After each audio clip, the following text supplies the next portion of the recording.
Hello, today I'm in Fiat 500X. In this video I'll show you how to enable and disable cruise control.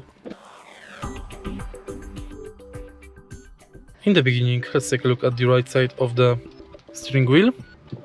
And now simply press this button to enable cruise control. Now when cruise control is ready, accelerate to desired speed and then press set minus or set plus button.